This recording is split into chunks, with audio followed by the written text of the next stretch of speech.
Whoa. Can they hold them up for this long? I don't know. We'll see. As long as you can. Hello, everyone. I'm Laura, and I'm a member of Third Act, a national organization with over 70,000 members, over 60, who want to change the world for the better. The elders you see in this room speak for nearly 700 Vermonters who champion climate policies to help stave off disasters. Can you hear me? Catastrophic flooding and fires, collapse of roads, bridges, dams, and tragic loss of homes, businesses, and lives. We're joined by young Vermonters who have the most to lose if we don't implement strong climate policies. These UVM students speak for thousands of young people in our schools and universities who are living in fear of what the future holds. We're joining our voices here today to say no.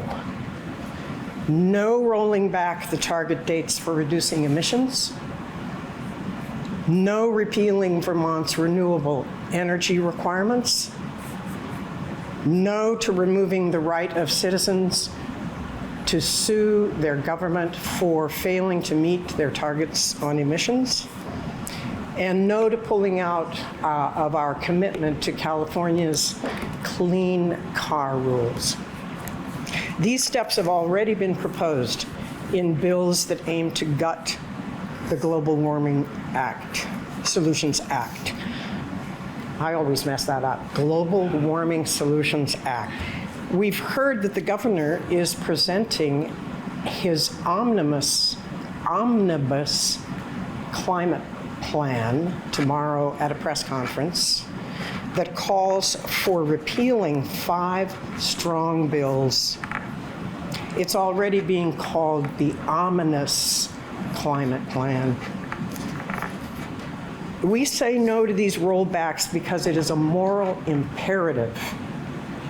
And we say no because it is what the majority of Vermonters want.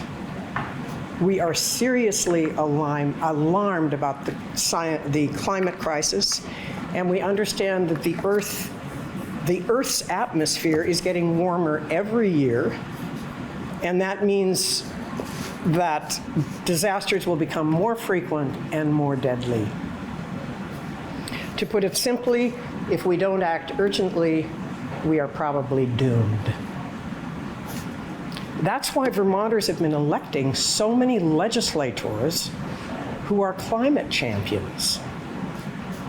In just 4 years, Vermont has passed some of the strongest regulations in the country to reduce emissions, and we've done this despite the governor's opposition. It is now the will of the people to implement these bills, not to roll them back, while protecting low and middle income residents from undue economic burdens. My granddaughter, Mia, is in 2nd grade, and she has started a little climate team. They call themselves the Climate Crusaders. And they meet every Wednesday during a reading hour. And for now, I understand they are just educating themselves about what is causing this crisis and what could solve it. There's quite a bit of literature now for kids on that subject, so they've got the library books. And they've decided to focus on appealing to the school administration to shift to electric buses. When I told her I was coming here today, she wanted to come along. So let's hold the line for kids like her. Thank you.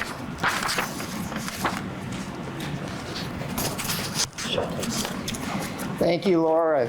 My name is David McColgan. I'm one of the co-organizers of Third Act Vermont.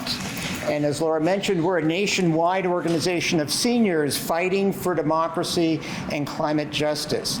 As seniors, we are more likely than others to be affected by climate change. It's much harder for us to escape from flooding rivers or raging forest fires. We're living, many of us, on fixed incomes, and it's harder for us to move as climate change threatens where we live. And most important, as parents, as grandparents, we care deeply about the climate we are leaving for our grandchildren and our great-grandchildren. We gather here today to tell our legislatures, don't roll back our climate legislation.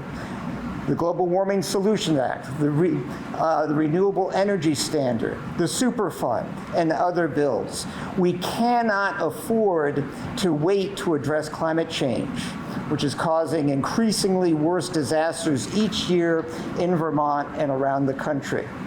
For these reasons, we oppose the omnibus climate bill that Governor Scott is set to unveil. This calls for cutbacks, rollbacks, and procrastination on addressing climate change. It would stall our efforts to make energy more affordable and to address the climate chaos. Vermont historically has been a leader among states on key issues. For example, civil union and gay marriage, the Superfund bill. We were the first in the nation to pass the Superfund bill. Vermont must continue to be a leader in addressing climate change. Last year was the warmest year on record. If anything, we need to accelerate our efforts to address climate change. Fossil fuels are not only causing climate change, but also cost more than wind and solar, causing a strain on our families' budgets. The Global Warming Solutions Act and the Renewable Energy Standard are about saving us money by shifting to more efficient and lower-cost energy choices. We cannot afford to wait to implement these climate laws. With the U.S. withdrawing from the Paris Climate Accord, it's all the more important that states like Vermont keep their commitments to meet the targets in the accord as set out in the Global Warming Solutions Act. For Vermont to water down its climate legislation would send exactly the wrong message to states around the country. So we're here today to tell Governor Scott and the legislature that climate change is an immediate crisis that must be addressed now. Later will be too late. Thank you.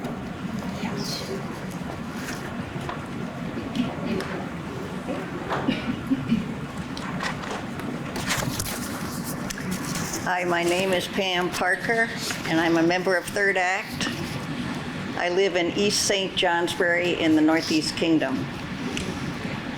I came to Montpelier today to urge the governor and the legislature to stay the course on addressing climate change. We need decisive action, and we need it now. Moving away from fossil fuels, which are 100% imported, toward renewable energy creates Vermont jobs and uses Vermont resources. It protects vulnerable Vermonters from volatile fuel prices. It gives us more efficient energy options that can deliver savings year after year. There are proposals by the governor and some legislators to turn the mandates of the Global Warming Solutions Act into goals. We have been here before. Without accountability, we can go on year after year saying, oh, too bad we didn't meet our goals, and continue with business as usual. I have firsthand experience with what business as usual looks like. I live up the hill from the Red Village Road in Lyndonville, where last July 30th torrential rains caused flash flooding along the road with massive destruction to its bridges, which will cost millions and millions of dollars to repair. My friends and neighbors who have a car repair and tire shop have spent months cleaning mud off their equipment. They had to close for several months because traffic was not allowed along the road, and even now, more than 6 months after the flooding, their clientele has not come back to what it was. Families along the Red Village Road were stranded. Even if their houses were unharmed, their driveways were impassable. There was no way to get out or in. No electricity, no phone, no internet for days and days and days. We can expect heavy rainfall events to occur more often. There were 2 disastrous floods in Lyndonville during 3 weeks of July 2024. Floods across the state will continue to cause water contamination, sewer overflows, and power outages, just for starters. Getting out ahead of climate change, taking seriously the need to build infrastructure that is more resilient in the face of extreme weather events is the best way to make Vermont safe and affordable for ourselves and our neighbors. This is not the time to turn back. It is the time to move forward courageously and quickly. Thank you.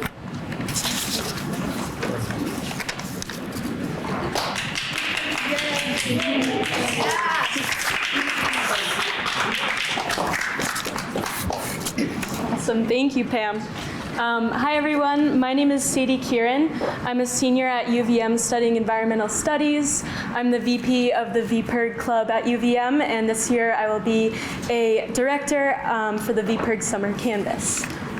So just the other day, my mom was telling me that when I was about 9 or 10, so around the time that Obama was running for his second term, I asked her, hey, Mom, when was the last female president? And of course, that kind of struck a chord within her because she had to respond, Sadie, unfortunately, there hasn't been one. But I guess I immediately responded, okay, well, then I'll be the first.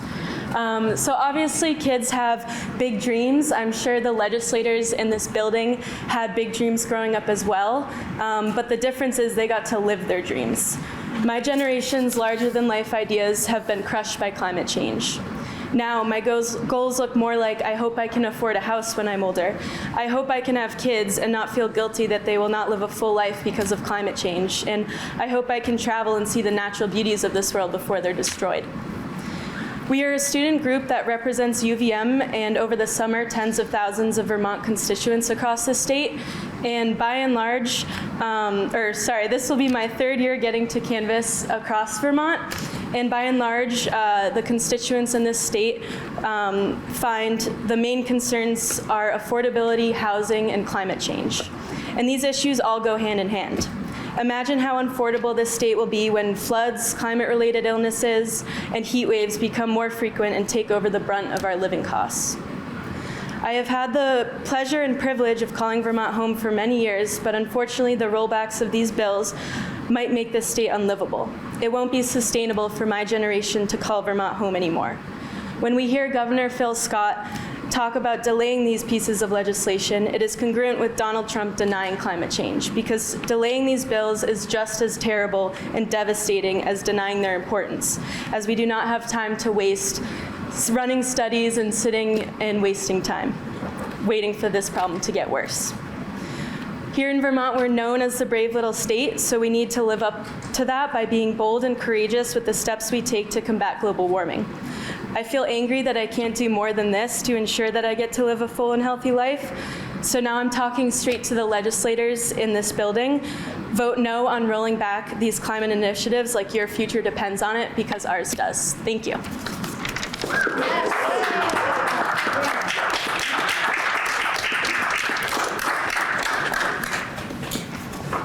Well, I'll say I don't know how I'm going to beat any of that, but I will do my best. So I'm Dan Quinlan. I'm a proud member of Third Act Vermont. I can't think of a better place to be standing right now. It's an honor to be here in the State House, surrounded by these committed friends from Third Act Vermont and this group of wise and vocal young people. Thumbs up. We're pleased to be here, asserting our right to be heard. I've spent the last 10 years working with health professionals in Vermont and across the country, talking about the health threats of climate change. The medical community is unified in its concern about many things here. The one threat we all see is the obvious and predicted increase in severe weather events. Those events send people to the hospital here in Vermont and across the nation. People hurt by storms, children suffering severe respiratory effects from wildfire smoke, older people having heart attacks brought on by heat waves, to name just 3 of many direct and severe impacts we're highly worried about. However, there's a second and much bigger concern here, one that Pam and others have eloquently talked about. Public health professionals focus on the phrase, the social determinants of health. That's defined as the conditions in the places where people live, learn, work, and play that affect virtually all health and quality of life outcomes. The most obvious idea here are the severe weather events that tear up roads, destroy farmers' fields and crops, prevent the shipment of goods, overrun our water treatment plants, and on and on and on. These impacts will increase if we don't act, and the cost imposed on society, including medical and health costs, are going to soar through the roof, and they already are. We see the evidence of all this in Pam's story and in the national news every single day. As third actors, we want to ensure that one central idea becomes seared into the minds of every legislator in this building and everyone in the administration. If we don't act with urgency, climate change will radically undermine every social determinant of health across our communities. Similar statements have been adopted by every major medical group in the United States, including the American Medical Association, the American Nurses Association, the American Public Health Association, and the American Academy of Pediatrics. So given that, the idea that Governor Scott and the legislature are considering pulling back on Vermont's clean energy and climate legislation, including potential deadlines therein, is, to be very blunt, insane and immoral. How about we instead focus on how Vermont can benefit economically from some great news? My dream is that the new clean energy economy that we're seeing bursting all over the country, we will see that legislation will come forward from the administration that proposes new ideas that build those businesses in this state and create jobs. Thank you for the opportunity to be up here and speak with you.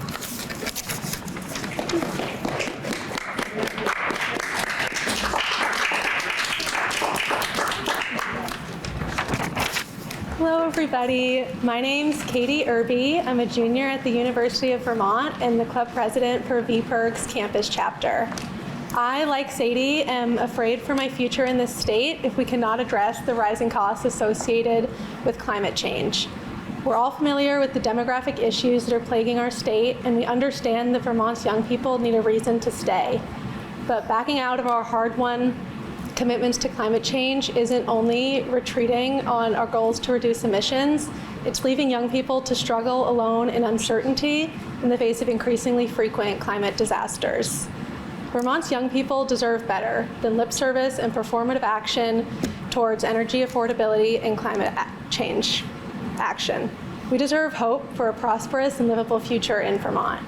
We deserve accountability for the corporations who have spent decades betting against the future that we stand to inherit in order to maximize a profit. And we deserve accountability to the standards that this legislature has held us to through considered, reasonable, good legislation.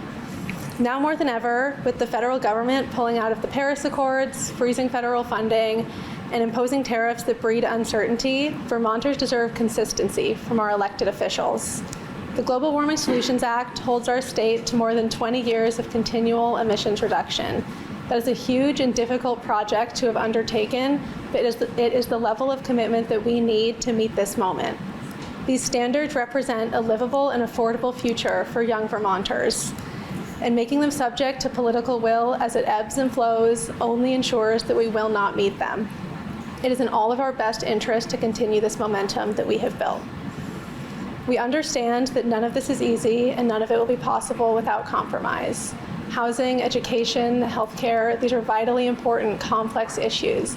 And your work in these areas makes life in our state affordable for Vermonters today.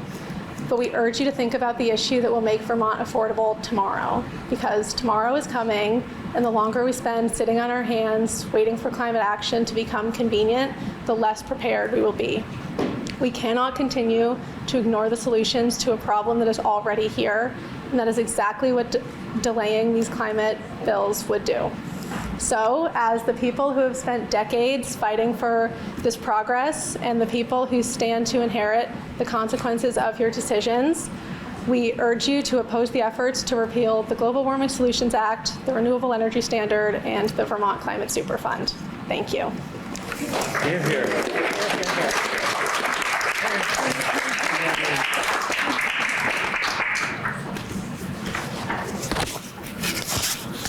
We wonder if any of you have any questions about what you have just heard. Glad you brought the federal angle to all of this because, as you know, Vermont is super heavily reliant on federal funds and it's a pretty good piece of our budget. And a lot of, to hear with the Global Warming Solutions Act, a lot of folks have said, like, we need to lean on federal subsidies for solar, for home heating pumps, that kind of thing. So Electric cars. Exactly, yeah, electric cars. So given like the changes that we're seeing at the federal level for the next 4 years, how is Vermont going to do this alone? Or without that federal help? I think that's a question for our legislators and our experts in the area. We are simply advocates for moving forward with what we've already accomplished. But that's a very good question. I mean, I think we're all terrified by the consequences of what's going on to really disintegrate the federal government. And it's going to have effects on climate research, all kinds of democracy issues and so forth. And these are the causes that Third Act is motivated to address. But it's going to make it more of a challenge, just as it's more of a challenge now with the makeup of this legislature to protect our achievements so far. Actually, that was the other question. There's no longer a supermajority. If a majority of Democrats will still set the agenda and pace, so to speak, but for like the clean heat standard, it's pretty clear that the votes aren't there now. So what does that compromise, do you think, look like in this session? You know, that's what we're going to be asking our legislators when we meet with them. What does this new environment mean, and how can we as citizen advocates make a difference? How can we support you in such a challenging environment? I don't know the answer to that, but I hope they can enlighten us. Your sign pretty much sums it up between climate action and affordability, which is obviously a real tension.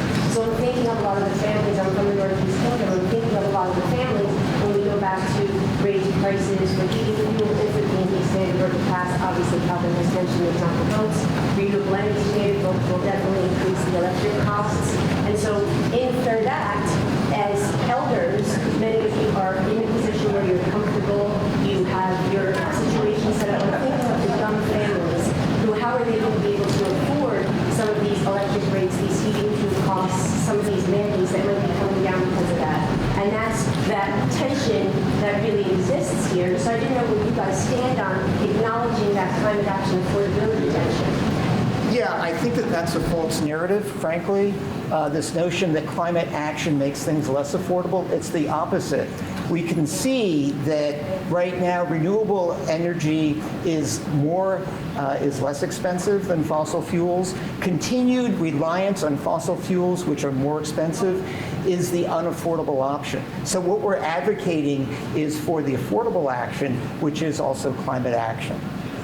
But that's not what they have shown with the PUC and the clean heat standard. That's not what the data has really shown at this point. The data, well, we can have that discussion, but the data shows that renewable energy is less expensive. The data shows that having electric heat pumps is less expensive.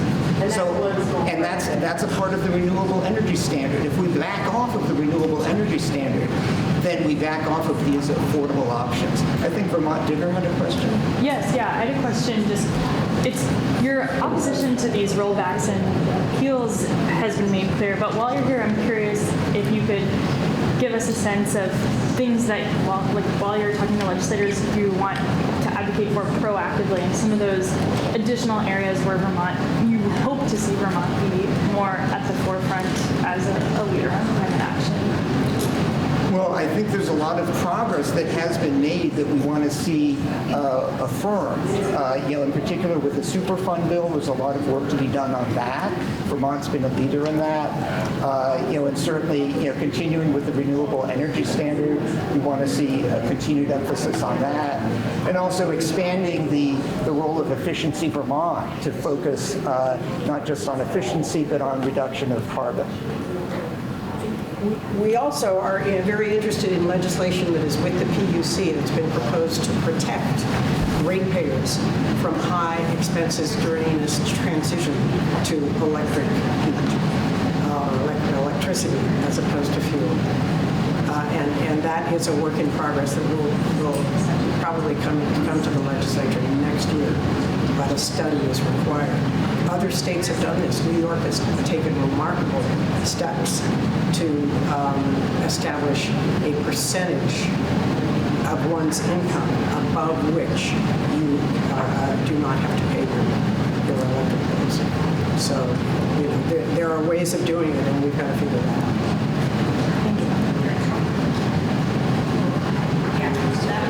If there's no more questions, thank you all.